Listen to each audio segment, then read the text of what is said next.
currently as far as the economy is concerned, and we'll be joined of course with our panelists to just slice and dice some of the issues that are affecting the economy right now, looking at the dollar, which is on a free fall, and many are decrying the fact that that is bound to of course affect their businesses as it is right now. It has crossed that 150 mark, heading to 156, 157 if you go to the counters in the banks. What does it really portend? And also still, as we've always been doing, looking at the Israel and Gaza war, that is bound to affect us as well. We shall be looking at that and other issues this morning. We have also the county of Meru that has ousted their governor. Now that is heading to the Senate. What does it really portend? But what is the issue really that Mwangaza is being accused of as far as those allegations are concerned, that has actually also breached the gross misconduct threshold as well? We shall be looking at that. But let's see how the weather will be today, which is up next.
Right, honesty is a very expensive gift.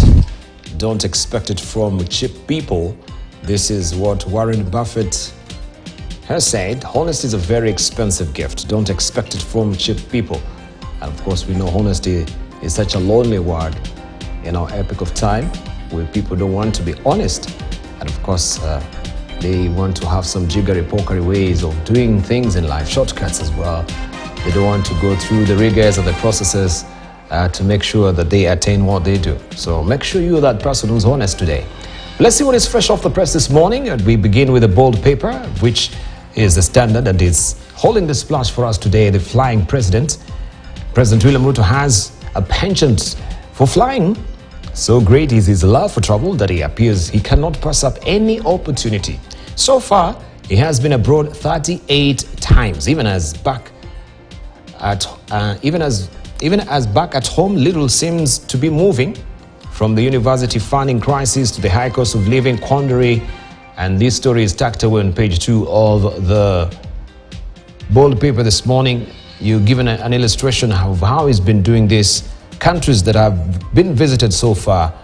And we have Belgium, China, Comoros, Democratic Republic of Congo, Djibouti, Egypt, Eritrea, Germany, Israel, Mozambique, Netherlands, Rwanda, Senegal, Saudi Arabia, South Africa, South Korea, and Switzerland, and also Zambia. He's done that once. We have Burundi, France, United Kingdom. He's gone there twice. Ethiopia, Tanzania, Uganda, United States. He's gone there 3 visits each. Right? This is the story that you want to follow inside the Standard today.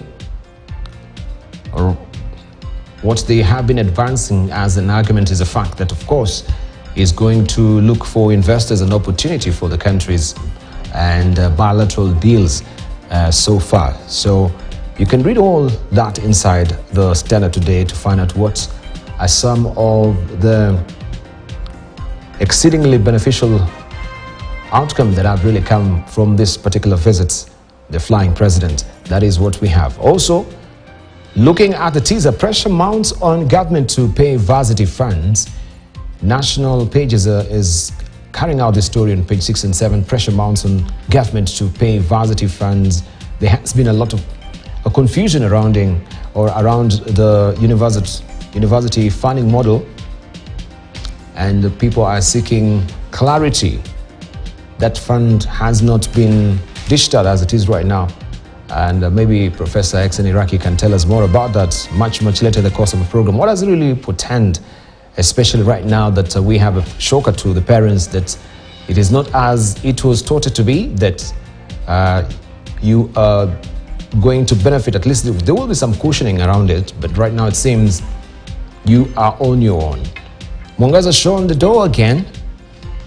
That is a story that is covered on page 8. We'll also give you gritty details of this in our news bulletin this morning. And real estate, Pull-Out Magazine, just to remind you, comes in handy for you every Thursday. And Ruto's minimalist plan for social housing. Read all about it inside the Standard today. Onana, last grasp, heroic from keeper. You can follow the story on page 40 of Standard this morning. It just jumped on page 2. Let me just show you what is here as well on page 2. We can see President William Ruto with US Ambassador Meg Whitman and executives from Nike, GAP, and Levi Strauss or Levi at the company's head office in San Francisco recently. This is just covering the story that we're highlighting today. Ruto's love for traveling sees him spend one day out of 5 abroad, and that is raising concerns as well. That is the Standard for you. Let's move on and see what we have on the front page of the Daily Nation. Revealed Haji's NIS shakeup. There's a new order there. National Intelligence Service Director General Nuruddin Haji has been a busy man. Since his appointment in June, the former DPP has been working on crafting a spy agency that is more responsive, effective, and aggressive in securing the country's interest. And this has come with both structure and personnel changes, including the agency's first female deputy spy chief. You have the story on page 7 of the Daily Nation. On the flag on top here, changes, some officers moved and others retired. You can follow it inside on page 7 as I've mentioned. And double loss for woman caught up in Mavoko Njiru land cases. And we can see Christine Lorna displaying certificate for some of her pieces of land during an interview yesterday at home, built on a section of land owned by the family of Let City politician, that is Gershom Kirima. And you can follow the story on page 10. Remember also some of residents were seeking audience with the family on how they can try and settle this out. This continues on page 10. 1 million shillings, that's the amount loaners spent to buy 4 plots in Mavoko, Machakos County. You can read all about it inside the Daily Nation this morning. All right, city schools shuts down due to tough economic times. That is another story you can follow. Parents of the school in Eastlands, Nairobi, were caught off guard after the school's management surprised them with a memo on Tuesday saying it was closing for good. Hard times indeed. The story is tucked away on page 3 of the Daily Nation. Approved police mission to Haiti. MPs now asked. The country's National Security Council has asked Parliament to approve the deployment of at least 1,000 officers to lead a multinational security support mission in troubled Haiti. You have the story on page 6 of the Daily Nation this morning. UN agency warns of halt to Gaza aid operation. A UN agency says dwindling fuel supplies could force it to stop assistance operations in Gaza as calls mount for humanitarian posts in the fighting. You have a story on page 31 of the Daily Nation. Jubilee Wars. Uhuru's faction has the last laugh as Sabina Chege loses House spot. That is a story you want to follow on page 4. And Governor Kawira is impeached again. The story is on page 5 of the Daily Nation this morning. The Star up next. 15 choppers to airlift KCSE, KCPE papers is what is on the front page of the Star's Splash. Great Lands Ministries to spend 500 million shillings to transport exam papers to flood-prone areas. Some 3.6 million candidates will sit the national examinations in 72,252 centers. The story continues on page 4 and 5. Commander Kuria takes charge of his troops. As you can see it here, he is fully donned in this regalia or fatigue. Public Service CS Moses Kuria inspects a ceremonial guard of honor at NYS headquarters in Waraka during a familiarization tour. You can read all the details inside the Star this morning. Also, lost ID, London man in jail for crime he didn't commit.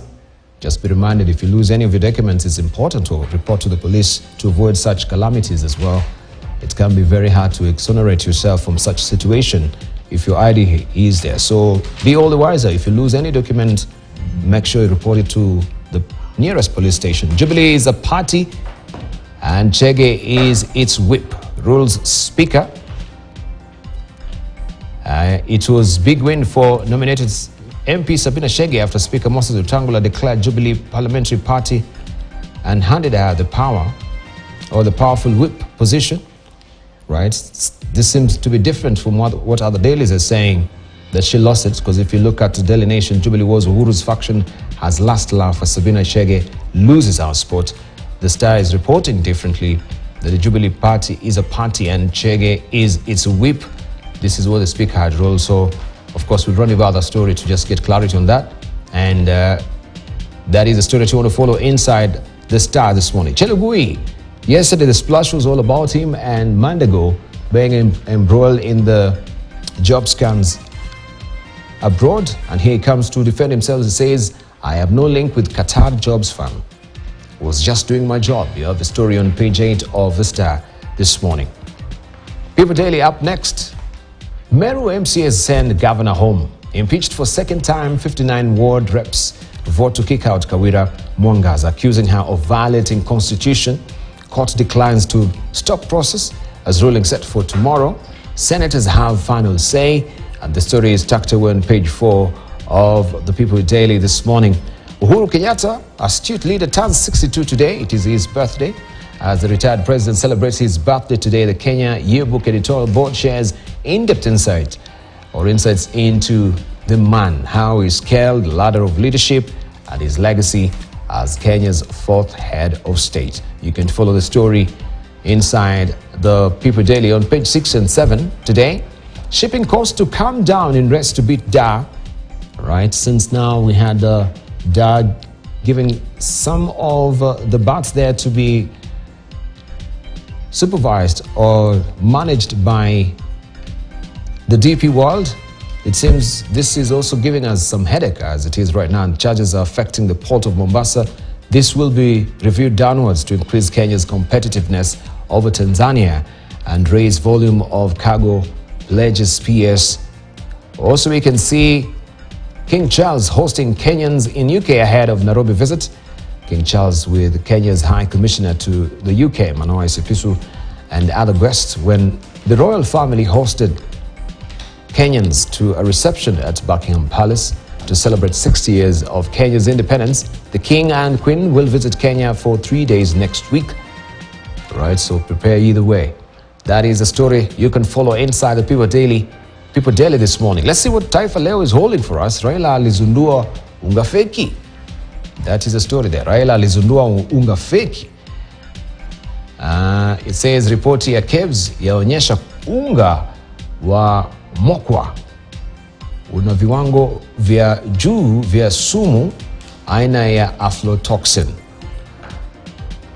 Kinara wa upinzani Raila Odinga alizindua unga feki baada ya ripoti ya shirika la kukadiria ubora wa bidhaa nchini KEBS kuonyesha kuwa unga wa kiwanda cha kusaga mahindi cha Kigoto una viwango vya juu vya sumu ya aflatoxin. You can follow the story on page 2 of Taifa Leo.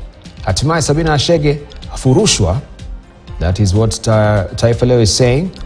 And the Daily Nation, the Standard as well, seems the Star was reading from a different script. Ni tamaa au ni bahati mbaya? Mwanamke apoteza ploti 4 Mavoko. Yuko hatarini kupoteza nyumba Njiru. The story continues on page 3 of Taifa Leo this morning. And lugha fasihi You can read all about it also tucked away inside the Taifa Leo. Mackenzie alibeba wafuasi kama kondoo. This is what this year is saying. Wafuasi wa mhubiri Paul Mackenzie alihamishwa kutoka Malindi hadi Shakahola. Walihamishwa kutoka Malindi hadi Shakahola kwa lori. Right? And also hofu baada ya Jesus kujeuriwa. You can follow the story on page 20 of Taifa Leo this morning. Let's buckle down to some business where now the 1,000 shilling notes or the 1,000 note buying power dips to 850 shillings in a year. Right, it's losing its value. Fuel that lasted a week now lasts 4 days. You have 100,000 shillings, others has 10,380 less. That is a story that you want to follow inside the Business Daily, just to give you maybe a broader understanding of what it says here. It says a Kenyan who had 1,000 shillings not to spend in October last year can only buy goods worth 850 shillings today due to inflation, a weakening currency, and taxes, among other factors that have conspired to erode the buying power of a shilling. Though inflation in the period has remained at 8.0% on average, an analysis by Business Daily shows that Kenyans have lost nearly 15% of their take-homes when all taxes and deductions are computed. And the weakening shilling or the weakening purchasing power has hit household budgets hard, with the poor bearing the biggest brunt due to slower growth in wages. For instance, Kenyan workers earning 50,000 shillings monthly and below have lost at least 13% of the purchasing power due to a combination of factors that include new government deductions and a sustained rise in the cost of living. And you can read the rest of the details on page 2 of the Business Daily this morning.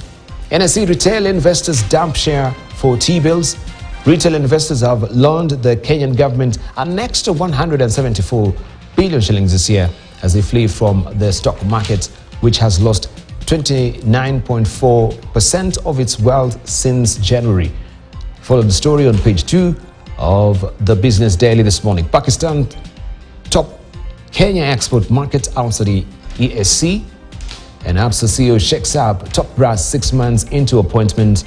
Absa Bank has announced changes in its top leadership structure, marking the first shake-up by Abdi Mohammed 6 months after his confirmation as the leader's chief executive. You can follow the story on page 6. And City Hall now bans hawking in CBD streets. Nairobi County has banned hawking on city streets and along the roads amid questions on how it will implement the directive aimed at restoring order in East Africa's economic hub. You have the story on page 14 of the People Daily this morning. We cross over now to Uganda, where masks are being sold at universities. Masks for sale at universities. Seems they have the same problem there as well. I don't wonder what Professor Exediraki will have to say about this. Is it an East African problem? That's a very scaring headline. Is that a question of supply and demand? What's the price? How is it determined? But that's a very serious blot on our universities. And I hope it is fake news. I hope it's fake news. It said landing the front page of a credible. We were talking about honesty and Warren Buffett's quote this morning. Yeah, so it seems honesty is such a lonely word even in our universities. No, I think if we have gone to that extent of selling marks, and you can imagine the economic consequences of people who are fake marks getting employed. And if you look at one of the papers today, there was that patch by the PSC on people who got jobs and got promoted based on fake certificates. Yes. From the civil servants, yes. From the civil servants. So I don't know why we have that problem in Africa, that people are always looking for shortcuts, even when it is not necessary. But I think it shows how our system is lax. Because how did you get a job with using a fake certificate? How do you buy marks without being detected? So I think it is a racket that involves very many players. Because if you get a fake certificate, it's very easy to go to the university and find out, did this guy get this certificate from here? Because the university has a database of those who have graduated since it was set. If you go to Harvard and you find out who was student number 1 up now, you know. So I think it's laxity among the regulators, among the enforcers, that we're having such fake marks and fake certificates circulating. And it's a very bad blot on our economy, because such headlines are seen by people all over the world. So if you're from an East African university and you apply for a job, you get deeper scrutiny. Even when you never cheated, people think you cheated. So it's a blot to all the graduates of our universities, and we should take measures to stop that.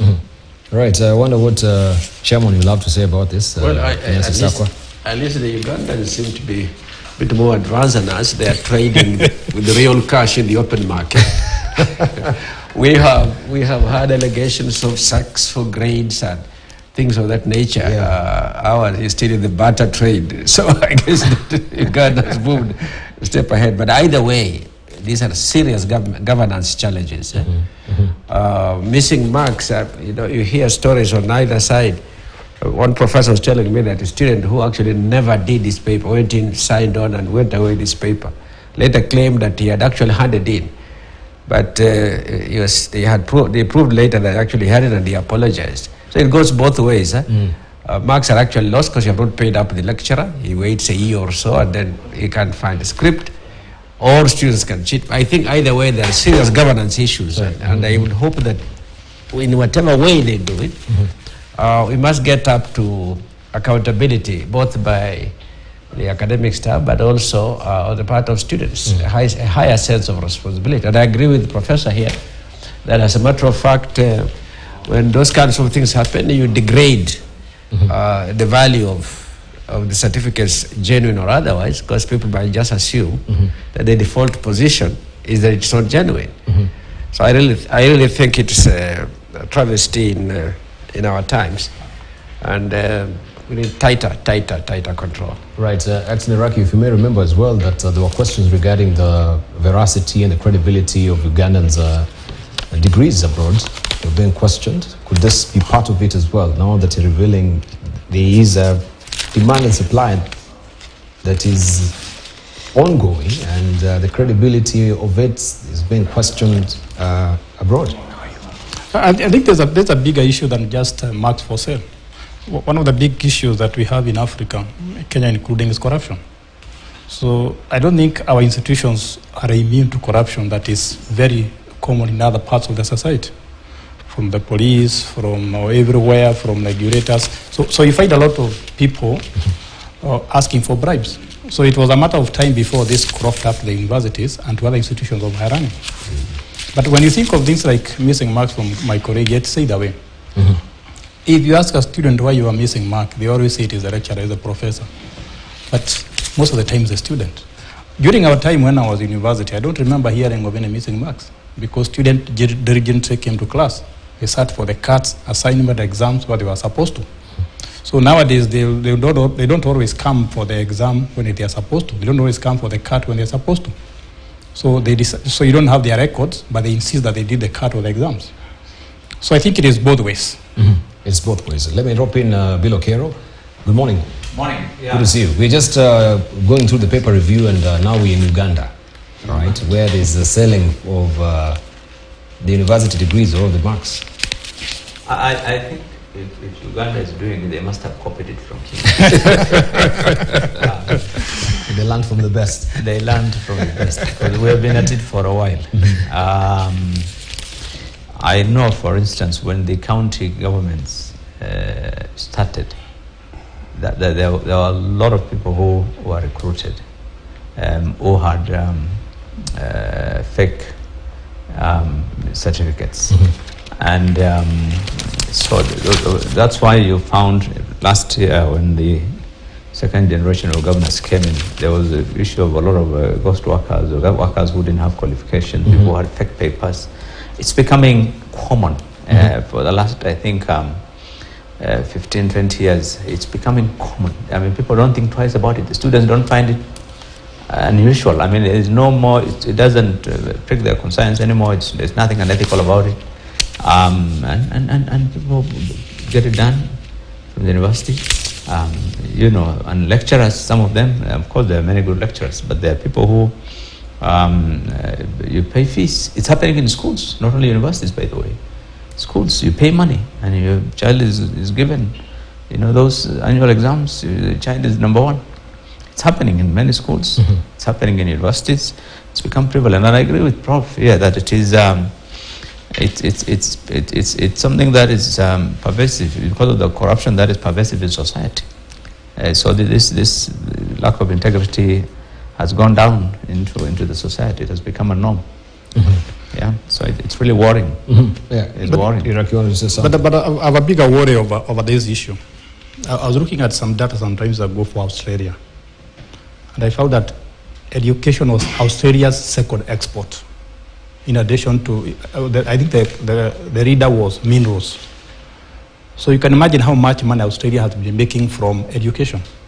If you go to US state like Massachusetts, education is one of the top industries. So many students go to the US, go to Massachusetts to study, and they pay fees, and they prop up the economy. So if we start having such headlines that marks are on sale, we're not going to get students coming to our universities, and that's a lost export. That's why we should look at it as a bigger issue. It's also going to affect the employability of our students. We are talking about, the other day the government was saying we want our graduates to get jobs elsewhere. How do you look for market for our jobs or for our graduates, and then you start having such headlines that our university degrees are fake? So we need to rip up this cancer because it has economic implications. Right. And it has started with cheating in exams. Yes. In secondary schools, the Form 4s and the primary. It reached a point where, I remember under the Uhuru administration, the whole cabinet plus the permanent secretaries were mobilized across the country to physically address the issue of stealing of exams. It's with the opening of a container, so you're stationed in it. Yeah. Yes. Now I'm worried. In fact, soon you will see the military will be deployed to try and control exam cheating. It has reached that level where teachers are asking students, bring money. You have to buy your papers. It's crazy. So what do you think about also the 15 choppers to airlift KCSE and the KCPE papers? We have 15 choppers here. They're saying ministry to spend 500 million shillings to transport exams papers. You have to give the big boys business. Those choppers belong to the big boys in KK administration. Thank you. One thing I like about that, because we've been on this, when we know about the logistical nightmares that comes with exams. Yes. I mean, this is not something new. But no, it isn't new. But I think we have exams every year. Yes, but I think it shows, it points a good direction that Kenya is trying now to get prepared for foreseen emergencies that might occur. Let's put it that way. Now, whether it should be 500 million, I don't know. But the fact that you say, if we can't drive there, we'll fly the items there. I think that is now beginning to think futuristic, but just the procurement implication may be something different. Ownership patterns of transport facilities may be another issue. But, but I think the fact that you're planning to get there by whatever means available, I think is good. No, I so think is this the wisest mode of transport? That's not a good thing. You see, if there was trust in the leadership of the education ministry or KNEC, exams can be transported a week, 2 weeks earlier. Indeed. But it's reached a point where you cannot trust the KNTC, you can't trust education, you can't trust provincial administration, you can't trust anyone. So the exams are kept and has to be flown the morning of the exam. This is madness. It used to be during our time, and he'll agree with me. Exams would be transported. There were no helicopters taking exams to Mandera when we were doing exams. They were not being flown. They were taken 2-3 weeks, 4 weeks in advance. Yes. There was no risk of theft of exam papers. There was no risk of stealing. So the government is addressing this thing in the wrong way, trying to, militarize.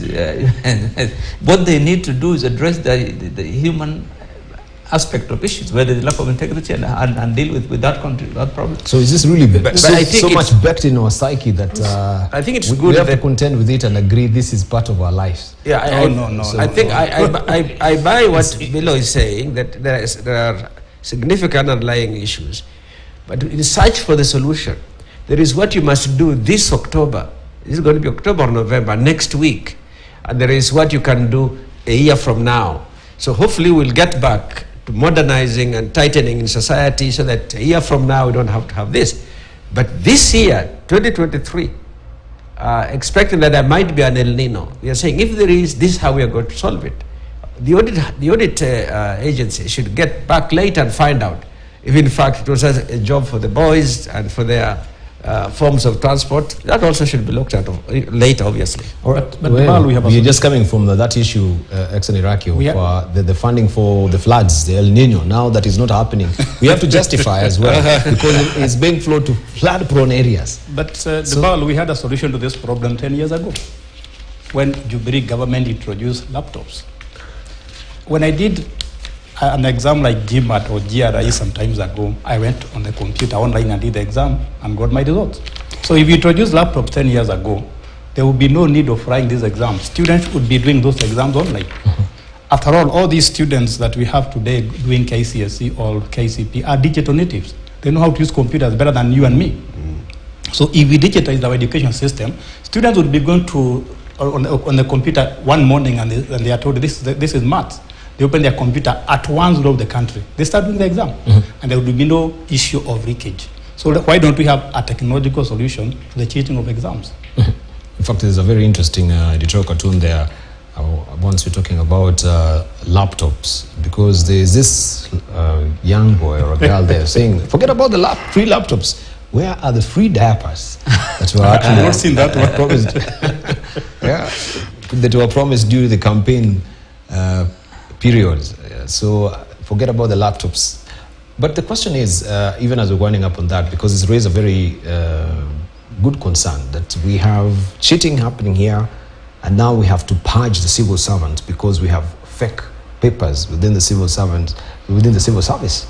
How expensive is that? And what will be the role of the Kenya National Qualifications Authority when it comes to also making sure that the authenticity of these papers is being verified? Are they the people who are sleeping on the job?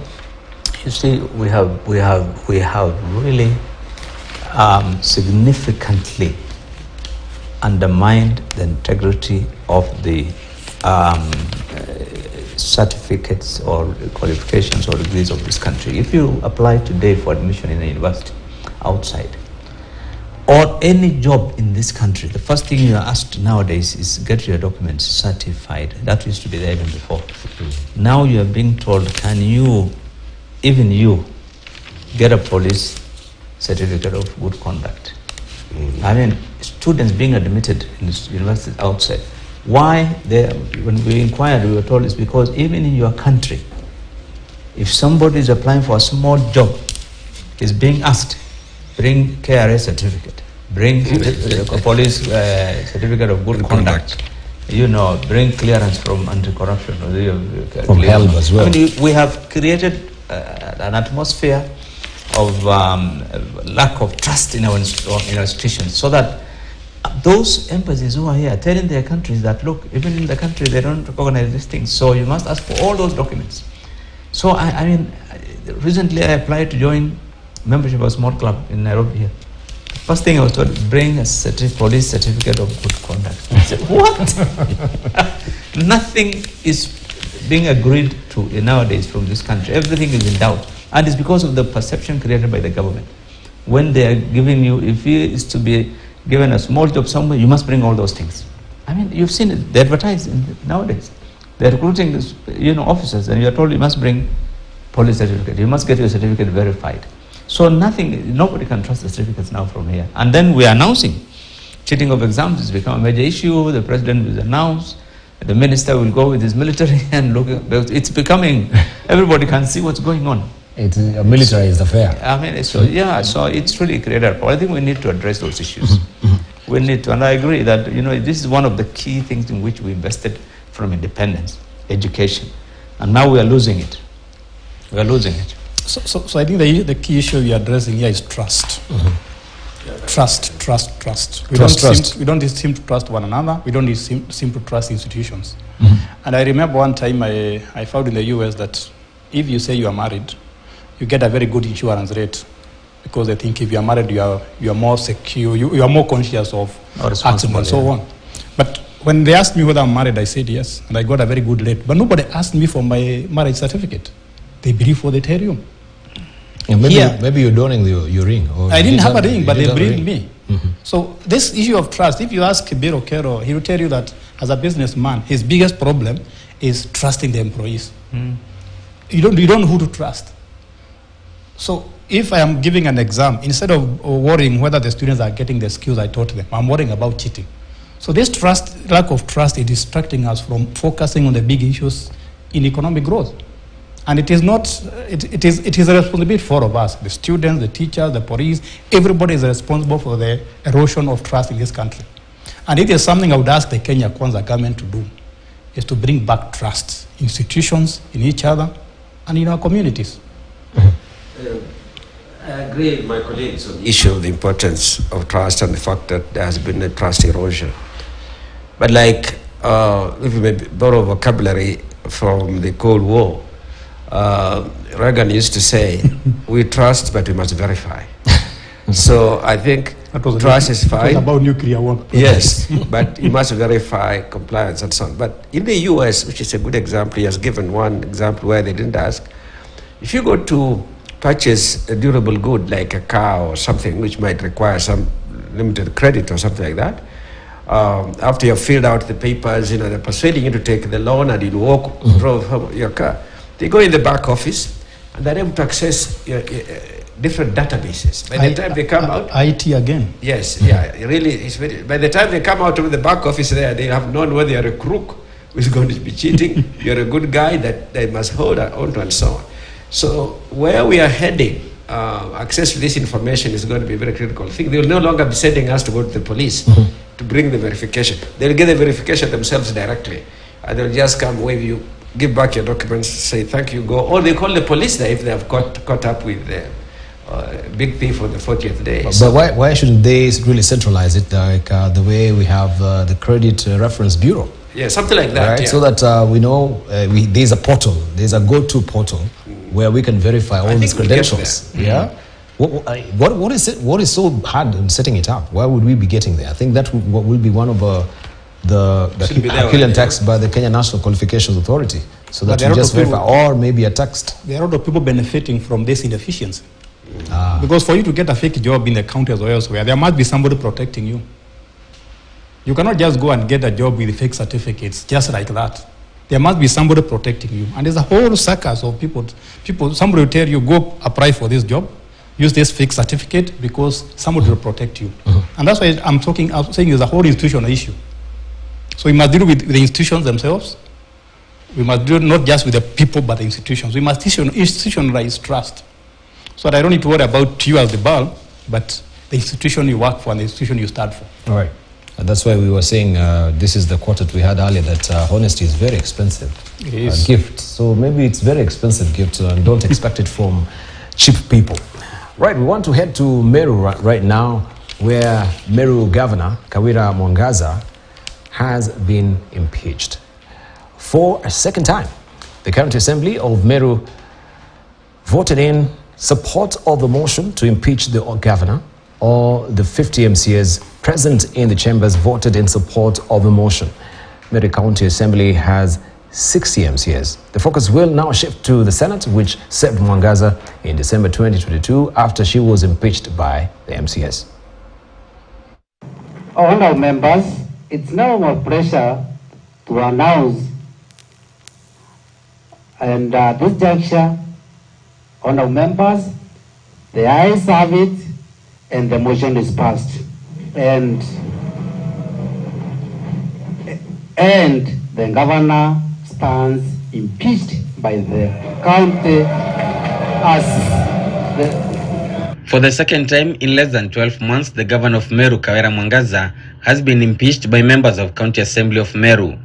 The members accused the governor of 7 charges, among them gross misconduct, gross violation of the Constitution and the County Governments Act of 2012, bullying of county government employees, nepotism, abuse of office by naming a road after her husband Murega Baichu, contempt of court and contempt of the County Assembly, among others. The governor, through the subordinate staff, excluded the deputy governor from the county executive committee meetings. The impeachment motion was tabled by the leader of majority in the Assembly, Evans Mawera, and supported by at least 57 MCAs out of 69 members in the Assembly. And actually, since there was one director, I want to inform our council through the speaker that Dr. George Mungani is a pharmacist. He's a pharmacist. He's not an oncologist. How do you go benchmark for a cancer treatment machine without a single oncologist when this county has so many oncologists, Mr. Speaker? How? I would also want to note, Honorable Speaker, that the same government has been appointing officers to non-existent vacancies. On Wednesday, the members debated the motion to impeach the governor, where all 59 members present voted in support of the motion. Mr. Speaker, we ought to see some governance in her leadership, but we can't see that, Mr. Speaker. And that's why today we are here as honorable members of County Assembly to correct the mess. Governor Mwangaza was represented by lawyers Elias Mutuma and Danson Omari, who had earlier warned the members against debating the motion, stating that due process was not followed during the public participation. Who was the public participation targeting? Look at the summons.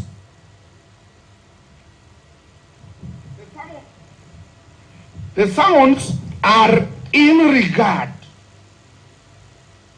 to a person called Notice of Motion for the Removal of the Governor Meru County, Honorable Bishop Kawira Faith Mwangaza.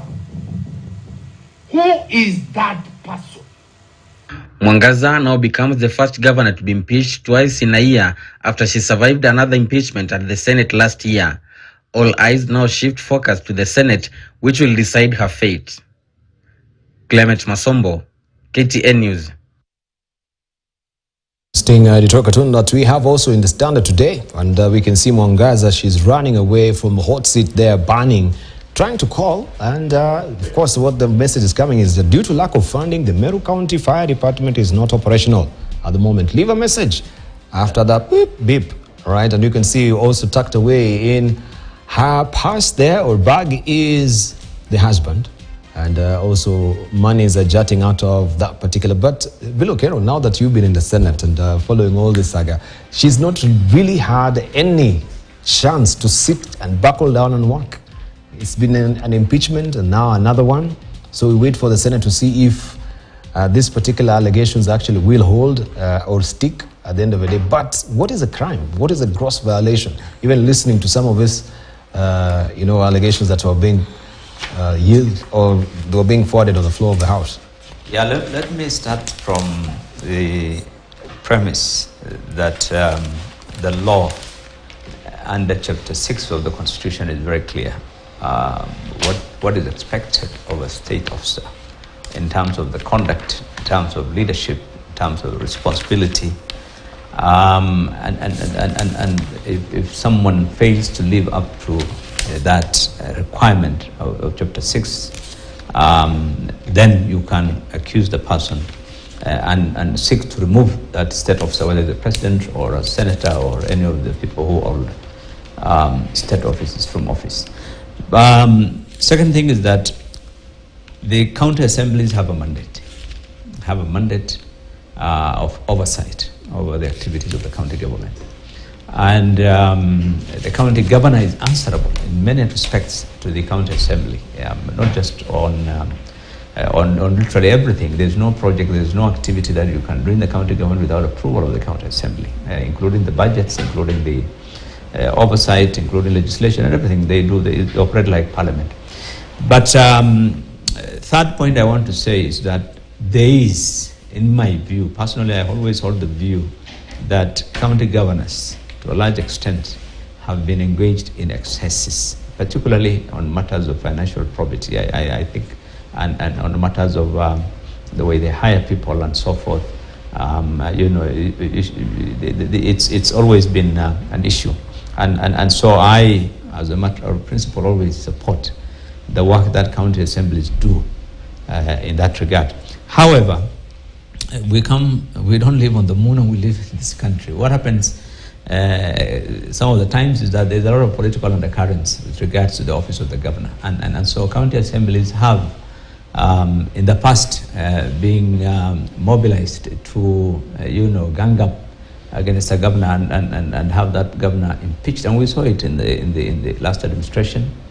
We saw it in Kiambu, we saw it in Nairobi, we saw it in a number of counties where things happened in a manner that was clearly orchestrated at a level that outside the county assembly. So what seems to be happening in Meru does not look different. Look at the dynamics. One, this woman was elected on an independent ticket in an area where majority of the people are on UDA ticket, and she has not been sitting pretty because of the way she bet the prevalent political party candidate in that area, and so I think there is some political undercurrents in what's going on in Meru. It's not just about the issues that are being raised. The last thing I want to say is that it's not easy to prove any of these charges when it comes to the Senate, because the threshold for impeachment is pretty high. When you look at Chapter 6, when you talk about gross violation, I mean, it's not like someone stole some 50 million or 100 million shillings and that is gross violation. Or they recruited some 5 fellows or 10 fellows irregularly in the public service, or did not, as you had, include deputy governor in her meetings. I mean, it goes really far beyond that, and so it must. Gross means there is, wholesale violation in a manner that you've seen in the national government. For example, when a CS went on national TV to accuse the media of this and that, and does some things which you can see clearly is in violation of Chapter 6. To that level, that brings, diminishes the dignity of the office that the person holds, or impacts significantly on the office because of unreliability of the person. But I think it's not an easy thing. I have sat through the impeachment of the Kericho governor when I was in the Senate, and I think to prove the gross violation of the Constitution, it's not a very simple thing. That's why quite often most of these things don't go through the Senate unless there's going to be a political orchestration of the Senate, as we have seen in the past administration. In that case, then, even without any of these things, the members will vote for the removal. And this appears to be the way things are. The clouds are gathering, as they say. It appears the Senate will be mobilized in a manner that we saw in the past to hound her out of office. But it's not an easy thing to say violation of office. The threshold is pretty high, and Senate would be required to look at that in executing that mandate. Right, because allegations, or maybe some of the sentiments that are coming from the ground is the fact that, first of all, she's a woman, according to that particular setup as well. Patriarchal system does not really, of course, envision a woman leading man. And so that is really steeped on that as well. And she's very popular on the ground, on the other hand. And she's been rubbing, rubbing on their nose that, hey, deal with it. I was elected, just deal with it. Yes. Right? And that seems to be fueling what the political undertones that if you listen to some of the allegations that are being thrown our way, some of them are very flimsy and they don't really hold water. And as you say, it seems this is really backed politically that even Senate, we never know how it will end up at the end of the day. But who will save Mwangaza? Yeah, Mwangaza will save herself. I think the reason why she'll save herself is that it's perceived that she's popular on the ground, and she may indeed be very popular on the ground. And if you ask me, despite my limited knowledge of Meru specifically, if I was to have the assembly on the one side, asking the people, who do you trust more? Do you trust the assembly, trust the governor? The population will be split, but they may lean towards the governor, because these assemblies have the greatest weakness related to the way lobbying is done and persuasions are done. Bilo here has hinted to it. There are ways in which you get mobilized to get things done, and I do not think that is above board. I really doubt that the assembly would get an upper hand over Mwangaza if you looked at what does the voter truly want, I think she will probably survive. Second thing, women also have this weakness of using the woman card, because you think I'm a woman, therefore, and so on. And men shy away from confronting that aggressively. It's difficult to confront it aggressively, but it doesn't always carry the day, though. So I think she shouldn't go that direction. The other is, if you look at many counties, the kind of discretion, where you find the governor is using excessive discretion, seems to be using excessive discretion, you find that probably assembly is even twice more adversely discretionary than the governor herself or himself. There's a real problem in our governance system. I think these are testing times. People have now to get to the bottom of things to know who to trust and what to trust and so on. My judgment is Mwangaza will survive this one too. But I don't know if she'll be any more careful after she gets back with whatever she does. The one issue of what's the role of a spouse in all of this?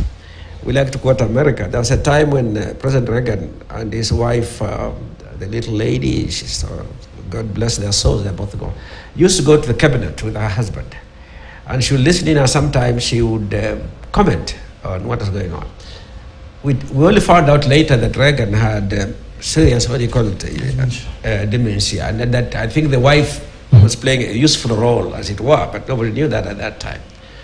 Now, I think it's good for the husband to be beside her, his wife. I don't know if he should sit in the cabinet and so on, but the couples can work together. They're ready, a reunion, one. So I don't know if that, sometimes it elicits different emotions in our setting. Mwangaza will survive, that's my... She will survive, that's what you're projecting. But how then do you deal with, because this I think is the first one as well, where you don't have a first lady, so you have a first, how do we call him now? Spouse. First spouse, yeah. Right? Mm-hmm. Yeah. First gentleman. First gentleman, yeah. First gentleman. Because we've seen other counties as well, the first lady has been given such an office, has been given preeminence. Maybe this is what they're fighting also with the first gentleman or first spouse, as you are putting it, that they cannot even fathom that that particular office should be given such preeminence and even allocated some funds. That's an interesting debate. I remember 1 or 2 weeks ago, the top man, the top military man in this country was giving a speech, and he left out the first lady. And I remember him apologizing. And that shows you how important those spouses are in political protocols. But that apart, we need to give Mwangaza credit, because she is now at par with Trump. Donald Trump, impeached twice. And you can see he's still there. So if Mwangaza is not impeached, she will come out stronger. But I see another current of cultural issues. There seems to be a feeling in this part of the country that she should not have become the governor because of her gender. I know everybody's talking about women empowerment, but maybe what we need to do is to have the proceedings of Meru County being broadcast live, so that we know exactly what happened inside there. But I see another current. He says he's not very conversant with that culture, but I've had connections with Meru County since the World War II, when my dad lived there. Don't ask me what he was doing there. But I think that there might be some cultural issues in all this war. So, but I think my bigger concern is we should not just hear about a county because somebody is being impeached. We want also to hear positive news about Meru. How is agriculture doing? How is education doing? How is water provision is doing? How is health doing? Because this issue of impeaching people, most of the time, or governors, most of the time it distracts us from more substantive issues in a county.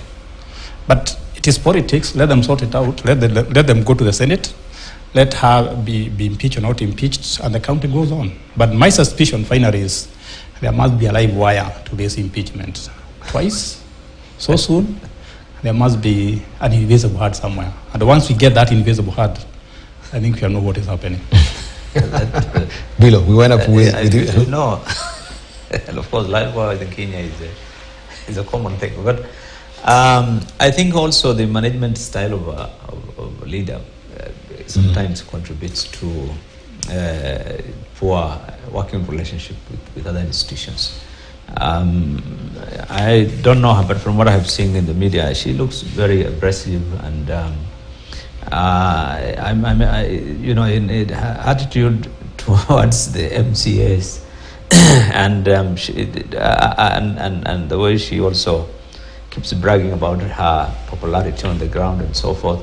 I think sometimes the management style also contributes to difficulty in having a good relationship with the other people you work with, but impeachment in Kenya for governors is not a very easy thing. You remember what happened to Ombora? You know, kept impeaching him because you have to go up to the court. And he finished 5 years with I don't know how many impeachments. He ran for 10 good years, isn't it? Yeah. Yeah, he did. So it's a long shot. It's not going to end easily, and it will go through the courts, and it will go very far. And issues of impeachment also are being raised in Kiambu County. I don't know how they dealt with it. Seems they got a happy medium there with Kimani Matange. You must allow me to comment about what he said about her management style. Remember, she is a bishop and a preacher. As a preacher, you don't get questions from people.